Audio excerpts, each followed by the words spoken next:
Iya Ronabita, saya tidak bahas sebelumnya. Langsung diangkat ke langit pertama. Si runtuk Nabi Adam. Jadi itu pangonron na langi pamulangin Nabi Adam. Menre ilok ko langit kedua, si runtui Nabi Isa. Si bawa, si runtutui si bawa Nabi Yahya. Menre langit ketiga, si runtu Nabi Idris.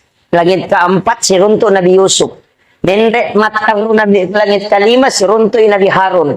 Menre lok langit keenam, si runtui Nabi Musa.